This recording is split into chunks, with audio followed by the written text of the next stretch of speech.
Halo teman-teman, di sini saya akan mentutorialkan teman-teman bagaimana cara menggunakan rumus VLOOKUP pada Excel ya teman-teman. Oke, VLOOKUP adalah tabel data yang tersusun secara horizontal. Cara pengerjaannya itu hampir mirip dengan pengerjaan VLOOKUP ya teman-teman. Bedanya itu, VLOOKUP itu datanya vertikal, sedangkan VLOOKUP itu datanya horizontal ya teman-teman. Oke, langsung saja ke pengerjaannya. Kita cari rumusnya sama dengan VLOOKUP. Ketik 2 kali. Lalu kita cari nilai yang ingin dicari. Nilai yang ingin dicari itu yaitu kode kamarnya. Kita ketik, kita klik, koma, kita blok tabel referensinya.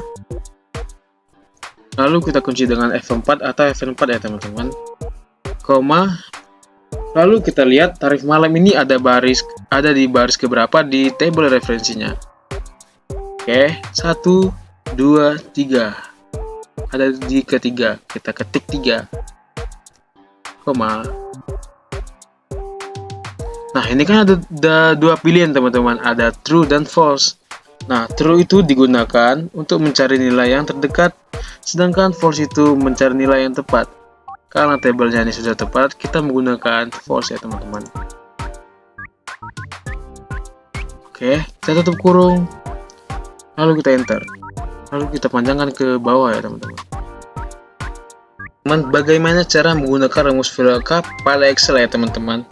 VLOOKUP itu berguna untuk mencari data dan tabel yang datanya tersusun secara vertikal. Nah, di sini kita ada tabel referensi atau tabel bantu yang tersusun secara vertikal ya teman-teman. Oke, di sini kita harus mencari jenis kamarnya.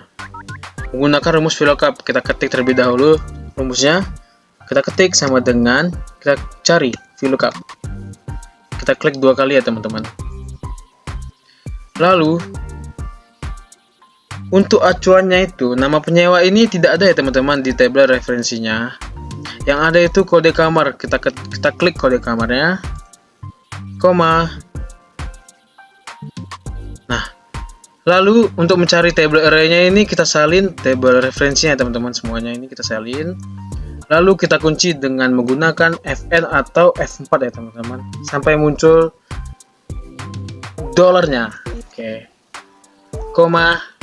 Untuk mencari call index 6-nya ini, kita lihat di tabel referensi ini jenis kamar ini ada di kolom berapa? 1, 2. Ada di kolom 2, kita ketik 2, koma. Untuk mencari range lookup-nya itu kita tekan false, lalu kita tutup kurung, lalu kita enter. Lalu kita tekan 2 kali atau kita tarik ke bawah ya teman-teman. Oke, selesai. Kita masuk ke materi ketiga, yaitu pivot table. Pivot table merupakan fitur Excel yang digunakan untuk meringkas, menghitung, dan menganalisis data. Fitur ini tidak mengubah isi data, melainkan hanya merangkum agar data besar lebih mudah dibaca. Kita masuk ke tutorialnya. Di sini sudah ada data yang ingin kita ringkas. Tekan Ctrl A untuk memblok semua data. Lalu tekan Insert.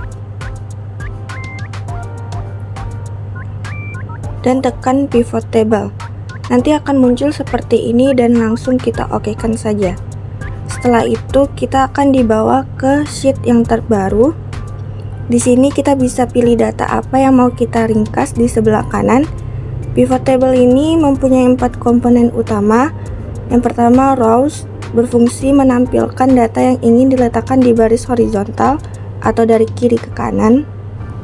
Pada rows ini kita letakkan produk. Lalu ada columns, berfungsi menampilkan data yang ingin diletakkan di baris vertikal atas ke bawah. Di columns ini kita masukkan ukuran. Lalu ada filters, berfungsi untuk memilih atau menyaring informasi tertentu yang ingin ditampilkan. Lalu ada values, berfungsi menampilkan informasi yang telah dirangkum dari baris dan kolom. Pilihan values ini meliputi jumlah, rata-rata, minimum, dan maksimum. Jadi kita masukkan jumlah di values. Dan pivot table ini selesai.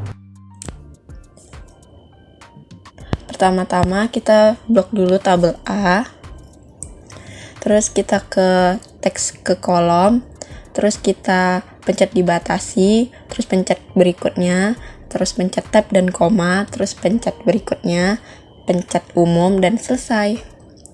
Pencet OK. Terus kita blok seluruh tabel, lalu pencet urutkan yang didata, terus kita bisa ngurutin dari nama, usia, dan kategori, terus urutannya kita tinggal pilih dari terkecil ke terbesar. Oke. Fungsi sort di Excel yaitu membantu mengelola kumpulan data besar, memudahkan menemukan informasi yang dibutuhkan tanpa perlu mencari di seluruh dataset secara manual, dan meningkatkan efisiensi pekerjaan. Pertama-tama kita ke keyboard, tekan CTR plus T. Jika sudah muncul tabel, klik OK. Lalu blok tabel A2 dan kita ke desain tabel dan pencet sisipkan pemotong, terus pilih kategori yang diinginkan. Klik OK. Jika sudah muncul tabel, kita langsung bisa menyaring data dalam rentang sel, kolom, atau tabel berdasarkan kriteria tertentu yang kita inginkan. Fungsi filter di Excel berfungsi untuk menyaring data dalam rentang, sel, kolom, atau tabel berdasarkan kriteria tertentu. Fitur text to columns di Excel berfungsi untuk memisahkan teks dalam satu sel menjadi beberapa kolom, memisahkan nama lengkap, alamat menjadi beberapa kolom yang berbeda. Pertama-tama kita blok seluruh tabelnya, lalu klik data, klik teks ke kolom, klik dibatasi, klik berikutnya, centang tab, koma, spasi, lalu klik berikutnya, klik umum. Tujuan teksnya kita blok dulu semua, terus kita blok juga tabel first name yang di C3, terus klik selesai, terus klik OK. Jadi deh. Data validation di Excel adalah fitur yang berfungsi untuk membatasi dan memastikan data yang dimasukkan ke dalam sel sesuai dengan aturan yang ditetapkan. Fitur ini berguna untuk menjaga integritas data dan mencegah kesalahan input. Di data berikut ini ada nama dan jenis kelamin, tetapi jenis kelaminnya belum terisi sesuai gender dari list nama-nama yang ada di tabel. Jika ingin melakukannya dengan cepat, kita perlu yang namanya shortcut di Excel, yaitu data validation, yang akan dilakukan dengan cara-cara berikut ini. Yang pertama, kita ke tabel E, ketik laki-laki dan perempuan, blok semua tabel jenis kelamin, lalu pergi ke data, klik validasi data, klik daftar, sumber, kita blok laki-laki perempuan, tabel laki-laki perempuan, dan kita bisa langsung memilih jenis kelamin laki-laki atau perempuan tanpa perlu repot-repot mengetik di keyboard. Oke, terima kasih. Goalseek di Excel adalah alat untuk mencari nilai input yang dibutuhkan untuk mencapai target output tertentu. Fungsi Goalseek dapat digunakan untuk analisis sensitivitas dalam pemodelan keuangan, perkiraan anggaran, pembayaran pinjaman, analisis titik impas, perencanaan pengambilan keputusan. Ingin mencari total pendapatan dengan menggunakan fungsi Goalseek. Pertama kita masukin rumus sama dengan blok B3 bintang blok B2. Jika sudah ketemu hasilnya, pergi ke data, klik what if analysis, klik Goalseek, setel sel, kita masukin atau blok tabel B4 ke nilai 15 juta.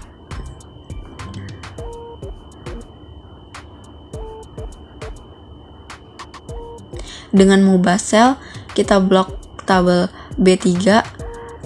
Jika sudah, bakal menampilkan jumlah barang yang harus kita jual jika ingin mencapai total pendapatan 15 juta. Data table di Excel berfungsi untuk menganalisis data menyimpulkan skenario, dan memahami dampak perubahan variabel terhadap hasil akhir. Data table sangat efektif untuk membuat analisis sebagai dasar keputusan bisnis.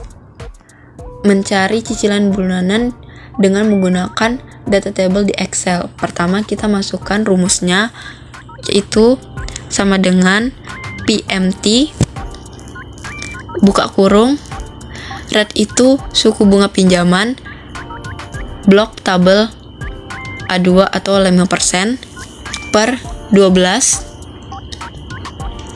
titik koma, NPR itu jumlah periode pembayarannya, yaitu 24 bulan, titik koma, PF nilai saat ini atau jumlah total harga saat ini, masukin 50 juta, tambahin minus biar hasilnya positif. Jika sudah, blok semua tabel, lalu pergi ke data, klik what if analysis, klik tabel data, sel masukkan baris kita kosongkan, kita pergi ke sel masukkan kolom, pencet, kita klik tabel A2, lalu muncul deh hasilnya. Hai semuanya, pada kesempatan kali ini saya akan menjelaskan mengenai Page Break View. Nah, Page Break View ini apa sih kegunaannya? Page Break View memiliki kegunaan untuk mengatur tata letak cetak dokumen dengan menyesuaikan pemisahan halaman.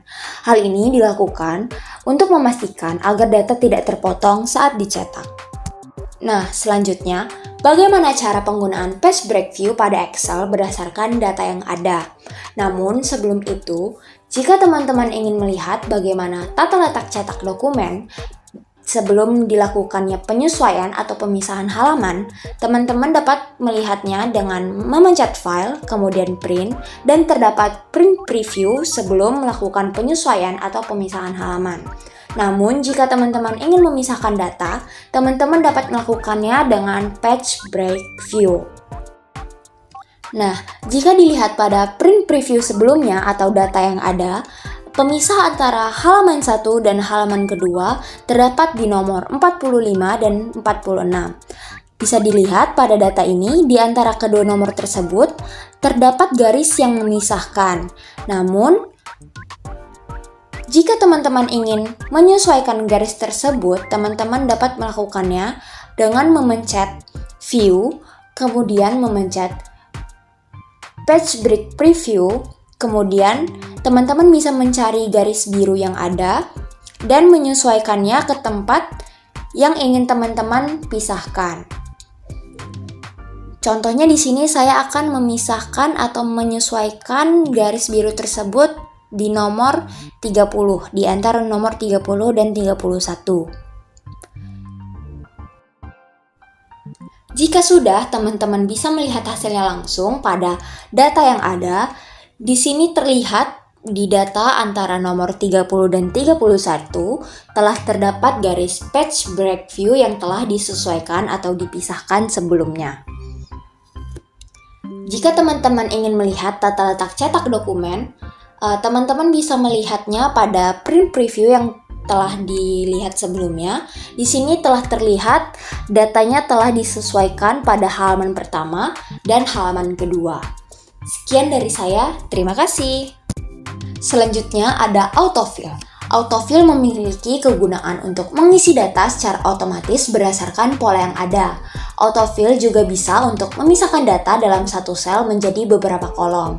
Misalnya untuk memisahkan nama, nama depan, dan nama belakang, dan bisa untuk memisahkan tanggal menjadi hari, bulan, atau tahun.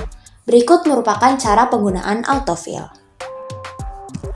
Autofill sangat mudah untuk dilakukan. Seperti yang teman-teman lihat, sudah terdapat contoh yang berisikan data diri, yaitu nama dan juga tanggal lahir, yang akan kita pisahkan menggunakan autofill menjadi beberapa bagian, seperti nama depan, nama belakang, nama lengkap, dan juga tanggal lahir. Step pertama yang perlu teman-teman lakukan, yaitu hanya mengisi pada kolom nomor pertama, yaitu nama pertama diisikan dengan Andi, nama belakang diisikan dengan Pratama, kemudian diisikan dengan nama lengkapnya yaitu Andi Pratama, Kemudian diisikan juga pada kolom tanggal lahir yang telah tertera.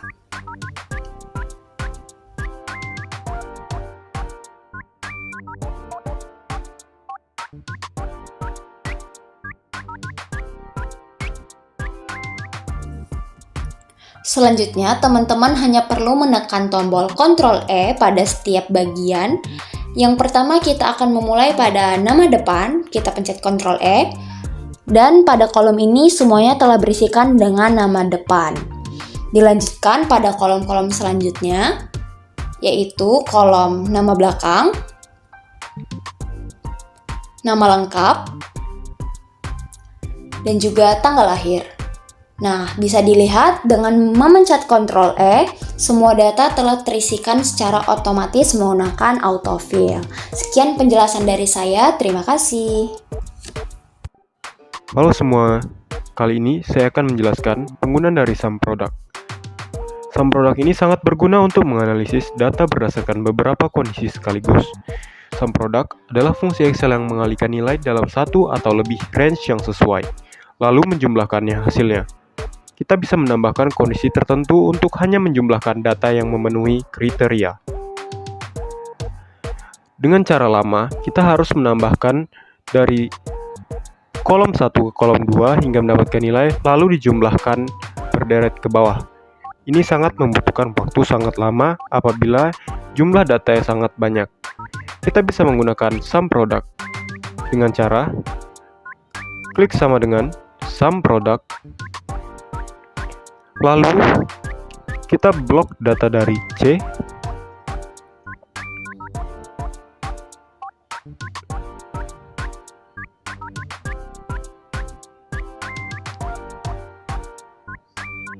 selanjutnya kita blok dari data D. Jangan lupa menggunakan tanda multiply atau bintang. Nah, lalu ketemu hasilnya. Lalu kita menggunakan tanda koma agar dapat melihat titiknya. Inilah adalah total dari penjualan. Dengan memiliki data yang sama, kita bisa menggunakan dengan sum product secara cepat.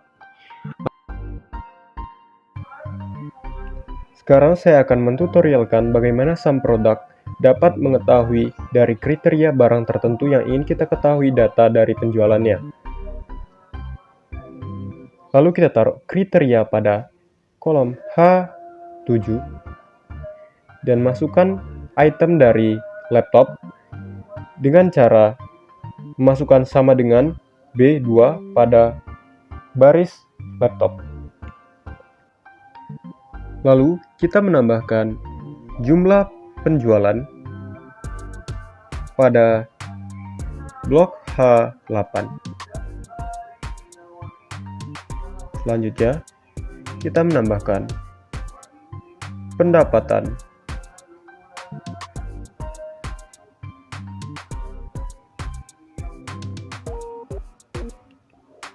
Oke, jika sudah semua, kita buat suatu format cell agar dapat memudahkan.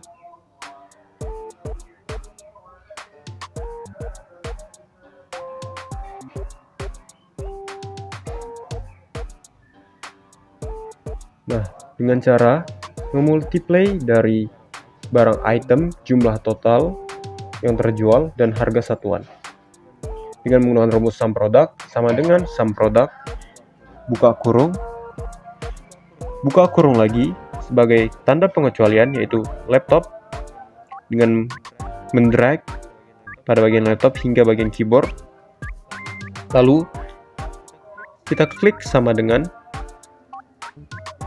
kita blok dari item, yaitu laptop, pada I7. Selanjutnya kita tutup kurung.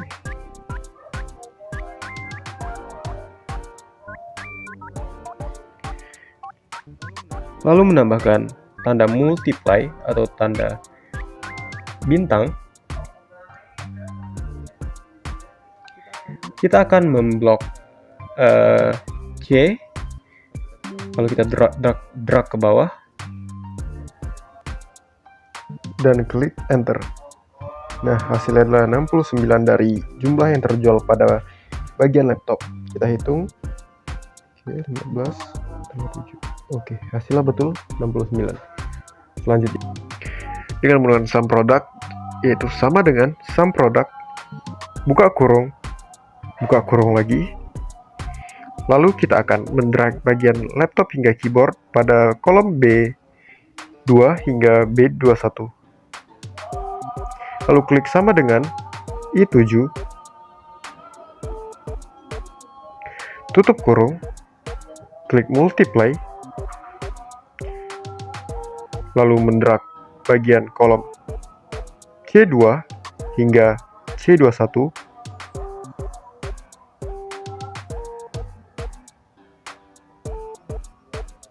Atau teman-teman bisa mengetik manual.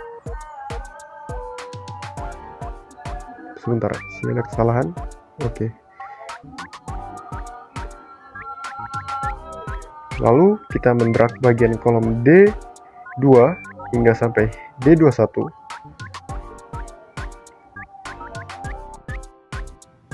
Lalu klik enter.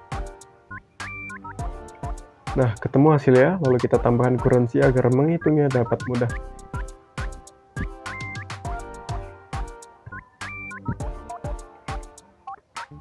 Oke, ini adalah jumlah dari pendapatan laptop sebesar 374.300.000. Lalu kita coba dengan item lain, dengan mouse, yaitu dengan klik B3, lalu keyboard pada bagian B4, dengan otomatis terubah sendiri dari jumlah terjual dan pendapatannya. Itu saja video dari kami. Semoga video dari kami dapat bermanfaat dan membantu Anda dalam menganalisis data lebih efektif. Terima kasih, see you next time.